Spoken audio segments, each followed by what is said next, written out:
पर बैठकर श्रवण कर रहे हैं। इस कथा के परीक्षित बन करके आप सभी ग्रामवासी और भैया श्री भूपेंद्र सिंह यादव जी, माया देवी और भैया विक्रम जी, ज्योति जी, पूरा यादव परिवार और समस्त ग्रामवासी इस कथा की गंगा में आप सभी डुबकी लगाते हुए अपने मन को, अपने तन को, अपने जीवन को पवित्र कर रहे हैं। कल की चर्चा में हमने सुना कि राजा परीक्षित को 7 दिन में मरने का श्राप लगा। जिस व्यक्ति को 7 दिन में मर जाना हो, उस व्यक्ति को क्या करना चाहिए, उसका कर्म क्या है। मात्र 7 दिन की उम्र शेष बची हो। विचार करिए कि आपके पास केवल 7 दिन हो तो आप क्या करेंगे। उन 7 दिनों का क्या उपयोग करेंगे। क्या उन 7 दिनों में आप किसी के बारे में बुरा सोचेंगे? क्या किसी का दिल दुखाएंगे? हाँ, नहीं। क्योंकि आपको पता है कि हमें जल्दी से मर जाना है। शास्त्र कहते हैं 2 बातन को भूल मत, जो चाहे कल्याण, नारायण एक मौत को, दूजे श्री भगवान। अपनी मौत को और अपने भगवान को सदा याद रखना चाहिए। ईश्वर को सदा।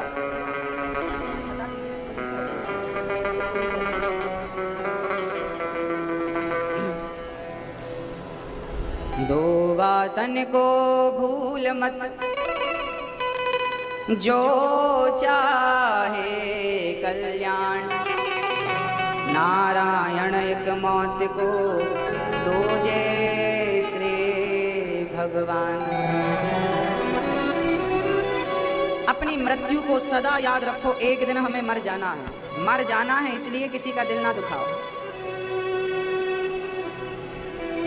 श्री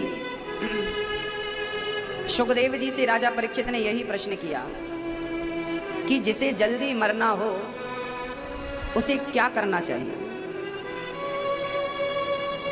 सुखदेव जी कहते हैं जिसे जल्दी मरना हो, निद्रया ह्रियते नक्तम व्यवायेन च वावयः, दिवाचार्थे हया राजन् कुटुम्ब भरणेन वा।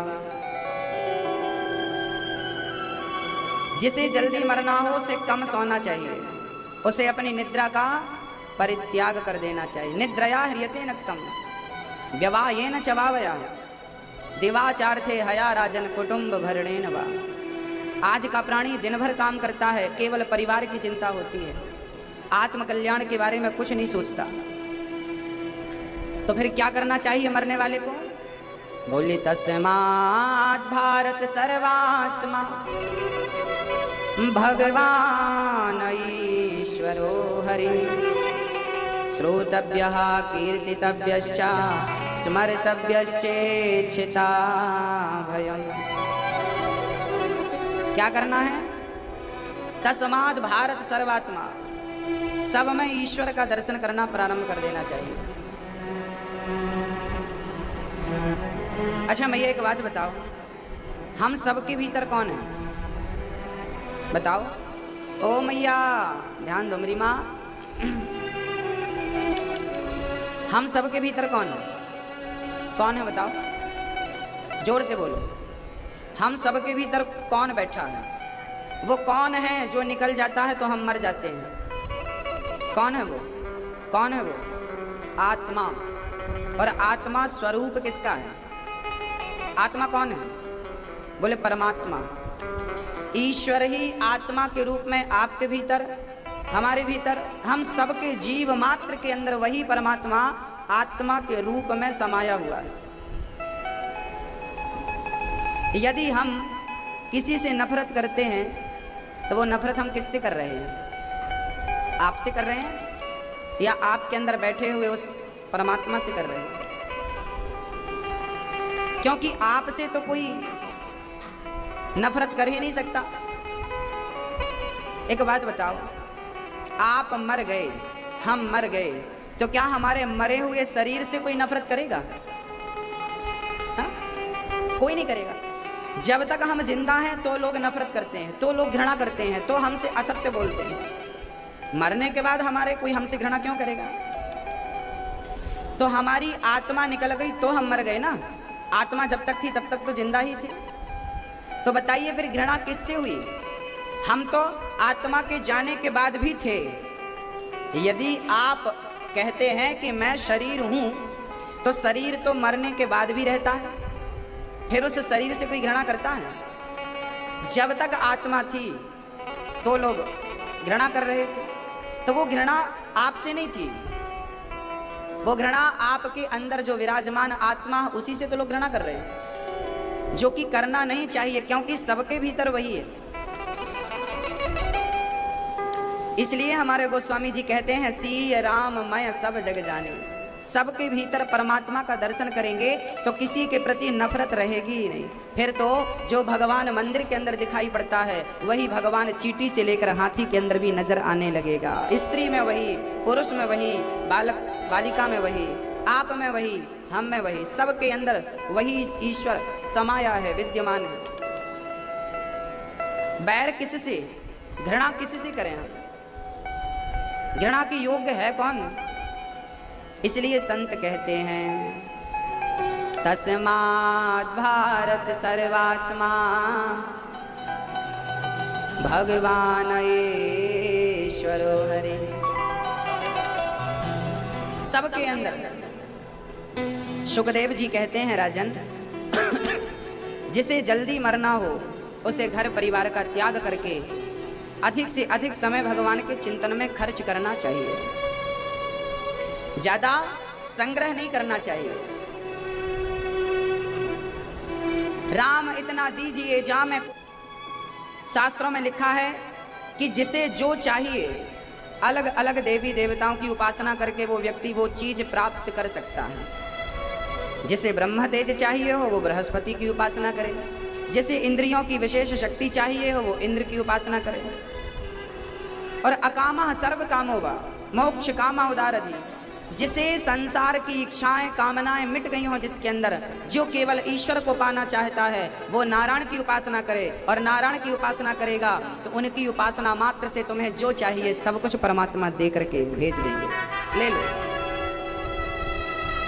भगवान के अंदर सब कुछ देने की सामर्थ्यता है, वो आपको सब कुछ दे सकते हैं, सब कुछ।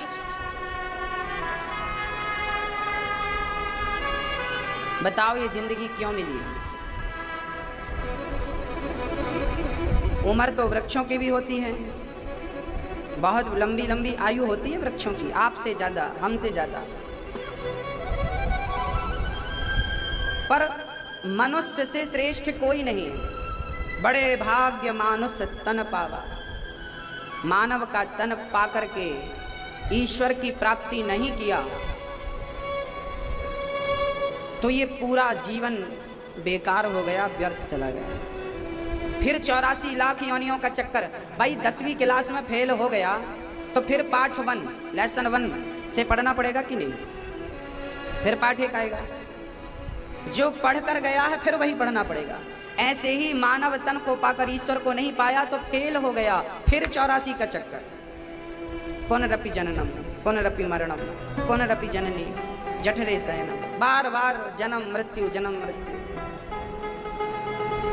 यहां तक आप पहुंच गए हैं, अर्थात मोक्ष तक पहुंच गए हैं। बस बहुत करीब हैं भगवान आपके।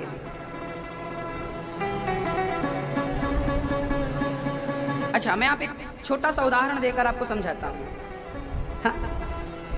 देखिए, आप और हम दूर हैं क्या? आप हमसे दूर हैं कि हम आपसे दूर हैं?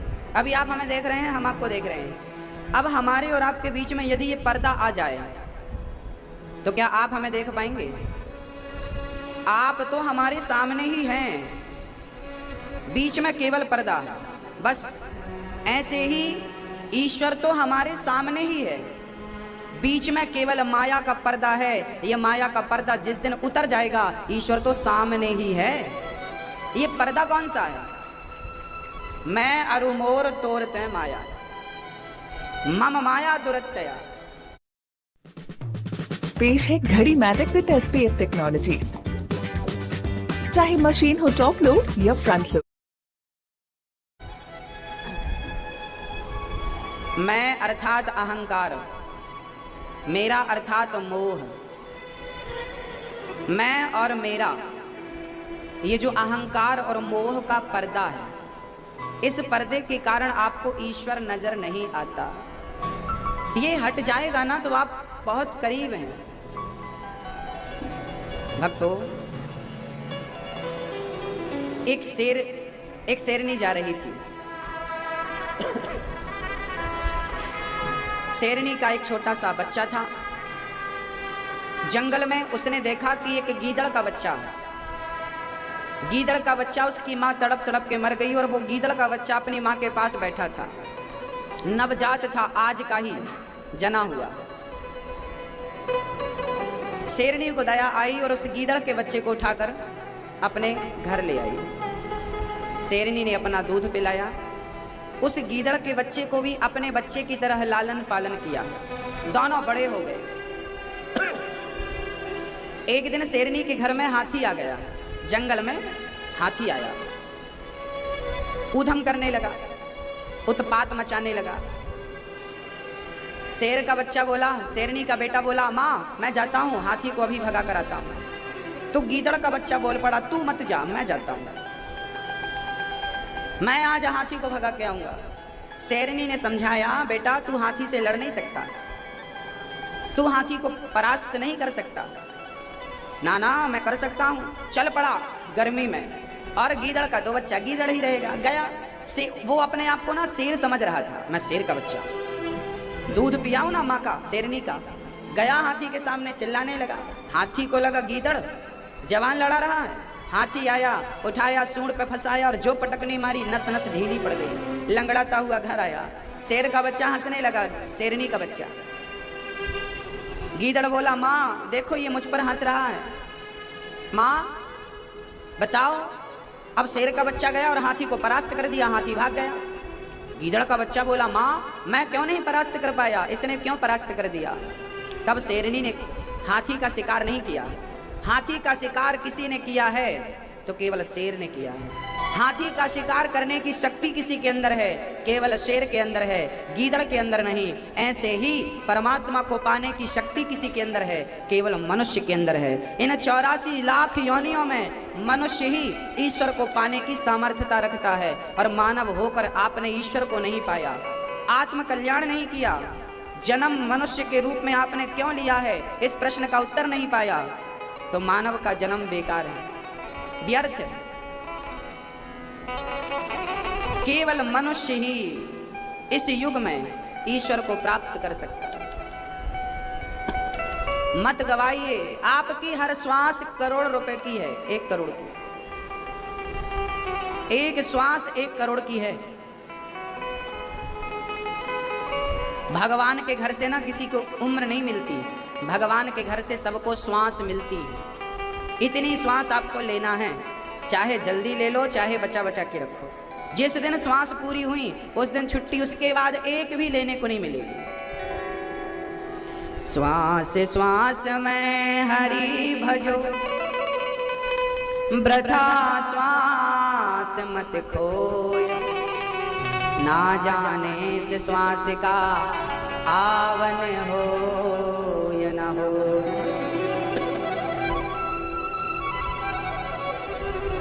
क्षण भंगुर जीवन की कलिका, कल प्रातः को जाने खिले ना खिले। मलया चले की सूची सुंदर मंद सुगंध, समीर चले ना चले। काली काल कुठार लिए फिरता तन, नम्र है चोट झिले ना झिले। भजले हरि नाम हरि रसना, फिर अंत समय में हिले ना हिले। ए रसना ए जीवा राम राम जपले, पता नहीं तू अंत समय में हिलने डुलने के लायक रह जाती है या नहीं। भजले हरि नाम हरि रसना, भजले भजले हरि नाम हरि रसना, फिर अंत समय में हिले ना हिले। हरि नाम हरि रसना, फिर अंत समय में हिले। क्षण भंगुर जीवन की मंगल जीवन की करेगा। कल प्रातः को जाने खेले ना खेले भजले हरि नाम हरि रसना फिर अंत समय में हिले ना हिले भजले हरि नाम हरि रसना फिर अंत समय में हिले ना। आखिरी समय हमारी जीवा हिलती है या नहीं कोई नहीं जानता। आपने देखा होगा लोग बुढ़ापे में बिस्तर पकड़ लेते हैं। कई लोगों की तो जवान भी अवरुद्ध हो जाती है मरने के पहले। वो कुछ बोलना चाहते हैं पर बोल नहीं पाते। पता नहीं ये स्थिति कब किसकी हो जाए। आप बोलना चाहो पर बोल ना पाओ, इसलिए जब तक बोलने लायक हो तब तक देखिए मैं अपनी वाणी और अपने मुंह से राम राम भी कह सकता हूँ, और इसी मुंह से इसी वाणी से आपको गाली भी दे सकता हूँ। अब गाली देकर के अपनी वाणी को गंदा करना है या राम राम कह करके अपनी वाणी को पवित्र करना है, आप डिसाइड करिए आपको क्या करना है। समय का सदुपयोग करना है या दुरुपयोग करना है। भगवान बड़े दयालु हैं। भगवान जैसा कोई नहीं है मेरी माँ, भगवान जैसे तो केवल भगवान है। अच्छा बताइए भगवान का स्वभाव कैसा है? हाँ, आपका स्वभाव कैसा है बताओ।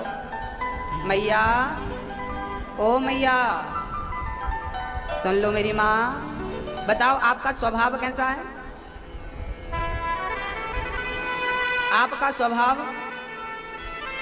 अच्छा है या बुरा है वो तो आपको ही पता होगा। हाँ, आप किसी के प्रति कैसा भाव रखते हैं, अच्छा या बुरा, वो आपको ही पता होगा। मैं आपका स्वभाव नहीं जानता। यहाँ तो सब भले दिखते हैं, घर में ही पता चलता है कि कैसा है। मैं आपके स्वभाव को नहीं जानता पर मैं अपने कृष्ण के स्वभाव को बहुत अच्छे से जानता हूँ। आइए मैं आपके सामने मेरे कृष्ण का स्वभाव रखता हूँ। वो कैसे हैं? रूप तो अच्छा है, सुंदर तो है मेरे कृष्ण, अब उनका स्वभाव कैसा है? जब विदुर जी के यहाँ भगवान पहुंचे,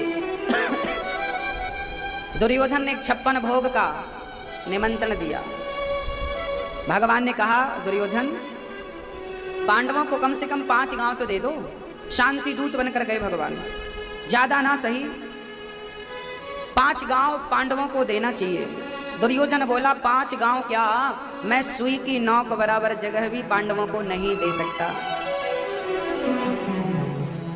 अब भगवान ने कुछ कहा ही नहीं।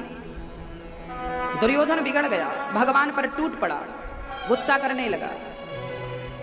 अहंकार कभी इतना बढ़ जाता है, अरे हमारी भी तो कोई इज्जत है, हमारा भी तो कोई सम्मान है।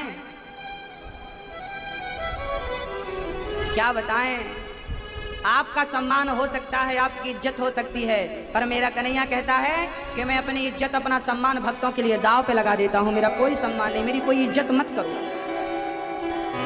सच्चे भाव से एक बार पुकार लो। हाथी का पांव मगर ने पकड़ लिया। हाथी ने सूंड उठाकर बुलाया, ओम नमो भगवते तस्मै यद एतच्चिदात्मकं पुरुषायादि बीजाय परेशाया विधीमहि। हे प्रभु आओ, मेरी रक्षा करो। लो भैया, हाथी ने बुलाया, भगवान दौड़ पड़े। कौन होगा ऐसा जो हाथियों के बुलाने पर भी चला जाए?